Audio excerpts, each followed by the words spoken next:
Garry McCarthy wants to be mayor of the city of Chicago. Once upon a time, he was the police superintendent of the city. Garry, nice to have you with us for this conversation. When people think of you, they know obviously your lifelong career in policing and law enforcement. But they say, well, what does he know about financing? What does he know about the school district? What does he know about, water filtration policy? What's the answer to that question? So the simple answer is, first of all, being a manager, I've managed billion-dollar budgets. So I do have some background in finance. But the bigger answer, the real answer is that, I might have policies, but I don't have to actually dot the I's and cross the T's. I'm going to hire the best possible people to make this happen all at the same time. I can talk about any one of those issues at the same time. So people are a little bit surprised when they hear my background and that I can actually speak to issues that are outside of policing, and I'm kind of proud of that. The one issue people will expect you to speak to is the issue of law enforcement, police community relations, and what can you do better than the other candidates in bringing the diverse communities of Chicago together? What's your answer to that question? So what's interesting about that is we already know the answer to this, but nobody seems to want to swallow it. Back in 2014, President Obama did a really good thing in that he put together a task force of social scientists, police chiefs, criminologists, community activists, and he sent them around the country collecting the best practices for policing. In early 2015, they published their results. And when they did, it turns out that 90+% of the best practices that the 21st Century Task Force on Policing, commissioned by President Obama, the stuff that they came up with, more than 90%, came directly out of what we were doing here in Chicago. So we know how to reduce crime. We know how to do community policing. We weren't structured to do it when I got here. We changed that structure. We trained our officers, and as a result, while crime went down, complaints against officers went down at the same time. There's revisionist history that's been created here. During my tenure, we had about a 40% reduction in overall crime. We had the lowest murder rates in the city, back-to-back years in 2013 and 2014, in 50 years, since 1965. We had less complaints against our officers, and we even had an enormous drop in police-related shootings. So we know how to do it. It's written down. I could take it off the shelf. I could give it to you or anybody else, and we can do it. But how does that reality, as you've just stated, how does that compare against the perception?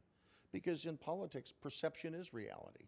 And although everything you have just stated might be correct, and I'm not challenging you on it, again, it was hard to watch a 10 o'clock newscast in Chicago for the last 10 years without having a murder somewhere, which leads to a perception. I mean, you have grieving mothers on the news every single night in this town. Sure.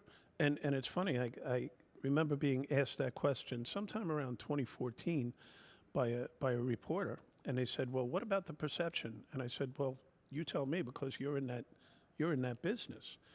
It's a good time to point out, while people talk about trusting the police, people trusting the media is a lot less than people trusting the police right now. So we've got to convey our messages in a different fashion. Social media has become incredibly important in getting the message out, and that's the way we have to do it, because I've learned, certainly over 35 years of policing, 17 years at the top of city government in 3 separate cities between New York, Newark, New Jersey, and here in Chicago, that you cannot necessarily get the message out through the media, because I can only control what I say. I can't control what people hear, and what people hear is sometimes tainted by how it's presented all at the same time. And obviously, what people are seeing. Correct. So let's go back to the most important piece of video that has come out of Chicago in the last 100 years. And that's the video that you were one of the first Chicagoans to see it. I'm talking about the Laquan McDonald shooting. Right. The first time you saw it, take us through what's going through your mind when you watched it. So one of the things that I implemented, which in reality probably is something that people don't understand and they criticize, is the fact that every police-related shooting in the NYPD got reviewed by the executive staff and the police commissioner as soon as possible. And I took that to Newark, New Jersey. I brought that here to Chicago. So I believe that the shooting happened on a Monday night, and it would have been Wednesday morning when I first saw the video. I was very upset. I saw that there was going to be an enormous problem with this officer being able to articulate why he did what he did. And the worst thing about the whole issue was the fact that he fired every bullet that he had. And I had seen in the past that that could be the biggest issue. You know, the ironic part is that if you use deadly physical force, it could be one bullet. But if it's 16, the perception becomes way worse. And I was very angry about it. I was upset by it. And I knew that it was going to be a big issue moving forward. But again, what I always point out and what needs to be understood is that the use of deadly physical force is in the mind of the individual who uses it. And if you can't articulate it, which apparently Jason Van Dyke could not articulate, there's a big problem. And you know, it has to do with training, it has to do with observation skills, and it has to do with the emotion of what's happening in that moment. And the justice system has spoken, and it is what it is. He's been convicted of second-degree murder. When you saw the video and you were disturbed by it, how long after that moment did the mayor see that video? You know, that's a question that I cannot answer because I did not show it to him. I told him about it. No, I told him about it. When did you tell him about it? Probably within a half hour of seeing it. Okay, so you saw it and said, "Oh my God, we got a problem here." What was the caution that you gave to him? I told the mayor, and I think that this is a quote, that the officer is going to have a problem articulating what he did. Now, what does that mean in reality, what I said?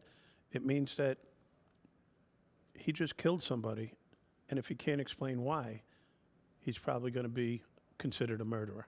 Okay. Let's put that case in the rearview mirror.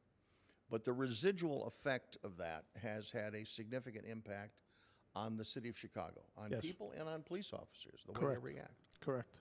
As the mayor-to-be in your mind, how do you say to the people, we've got to get behind this? We've got to acknowledge that we're angry. We've got to come up with some reforms. We've got to impose the federal recommendations to improve the police department. But if all those things happened, there is still going to be a mistrust between the police department and members of the African American community to a large extent.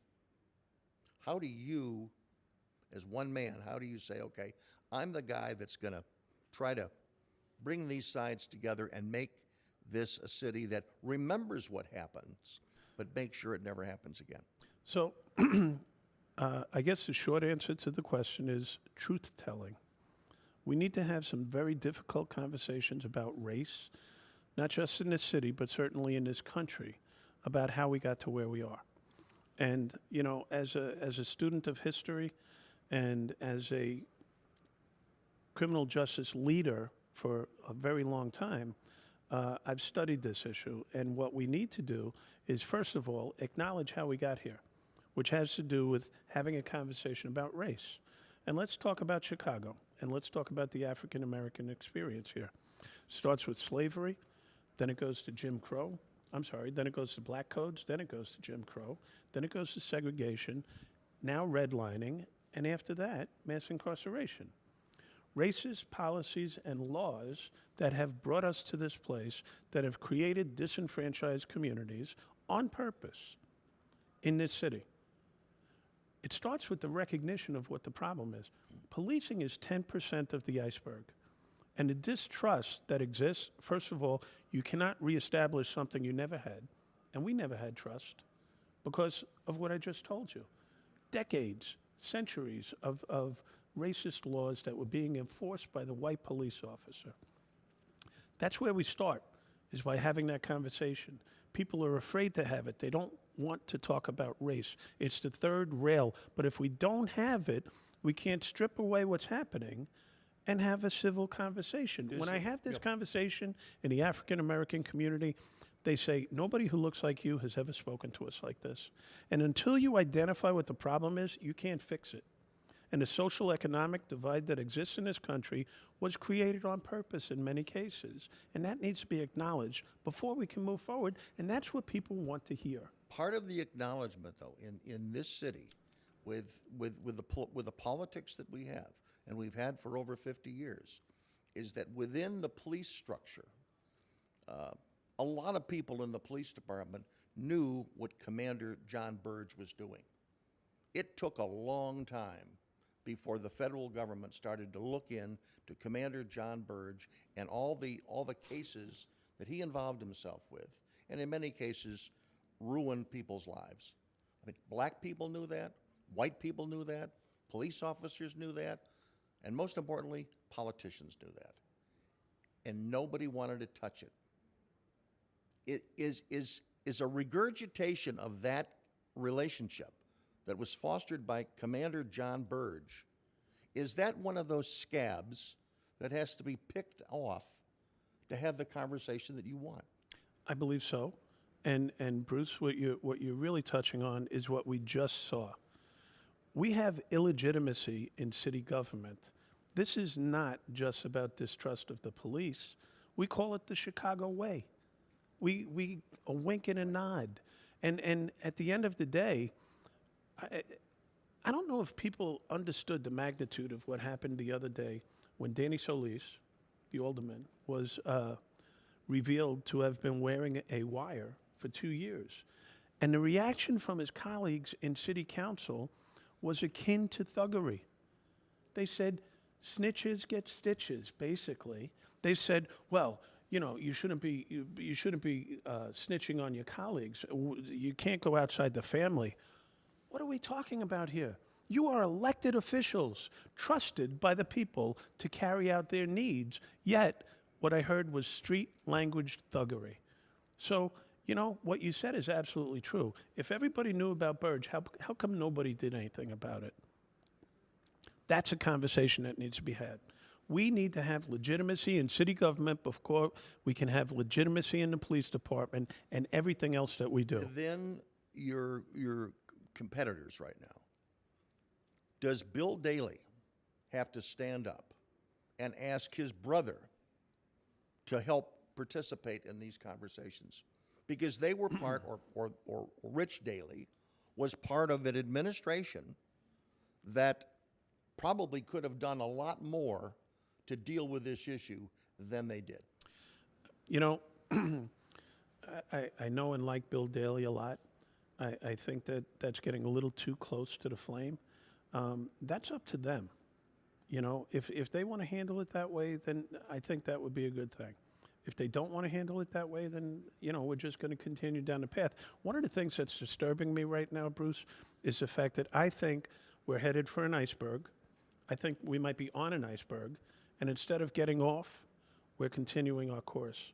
What I see is the fact that people in Chicago need to be shaken out of their slumber. You know, my wife tells me all the time, because she's from Chicago, she says, Garry, it's never going to change. And I say, it's never going to change unless somebody changes it. And you can't change it from the inside. I am not steeped in corruption for decades, like other people who are running are.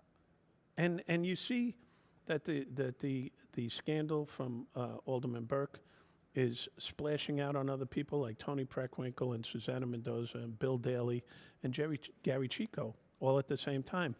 I don't have that problem. I'm looking at this with a fresh set of eyes. What was your relationship with Alderman Burke? Because he's Alderman been very Burke, close with police and fire for all of his career. So when you were the superintendent, what was the relationship that you had with that? Alderman Burke has been nothing but a friend to me. Nothing but a friend to me.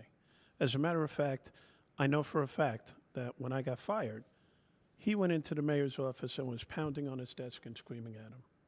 Now, having said that, Alderman Burke and I never did any business together that I can actually recall. I'd see him at events, we'd have great conversations, we would hang out and at dinners once in a while, but you know, he's a friend of mine. I'm not going to deny that because I have the courage to do that. At the forums I've been at, nobody's taking swipes at each other. It's way too polite. Oh, you got to come now. It's getting Okay, hot. well, It's getting hot. Let's talk about, when you look at that field, you talk about, obviously, several of the candidates, they have direct, you know, they have Ed Burke fingerprints all over them. Right. I mean, what questions do you want to ask rhetorically of those candidates right now? You know, I'm going to skip past them and I'm going to go to this. The CPS sexual abuse scandal Yeah. was brought to light in April of 2000 to Paul Vallis, and he did nothing about it. The question is, what role and what culpability does he have in the fact that over the last 19 years, there's about 1,200 documented cases of sexual abuse that if he put things in place in 2000, we would not be having this conversation today. But the investigation, after it was brought to his attention, didn't commence for 16 months. So here's one question. Why didn't you do anything about it, Paul? That's a question that needs to be asked. This has been uncovered by the Sun-Times. Nobody seems to care about it or run with it. Bill Daley has said in his commercials that he has a plan to stop gang violence in Chicago. Yeah, on day one, I heard that. Where's it been? I can't imagine, but I can tell you. You were the superintendent when he was the head of the White House, chief of staff. Yeah, chief of Did staff. he ever call you when this epidemic of murder was happening in Chicago? Did he or the president ever call you and say, Actually, this is happening in my hometown?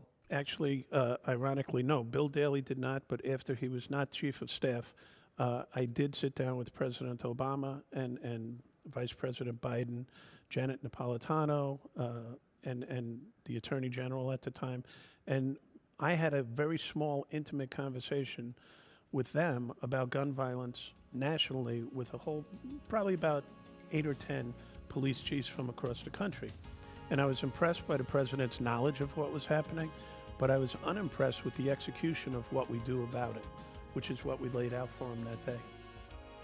Garry McCarthy has been our guest. He wants to be mayor of the city of Chicago. Primary coming up on February 26th.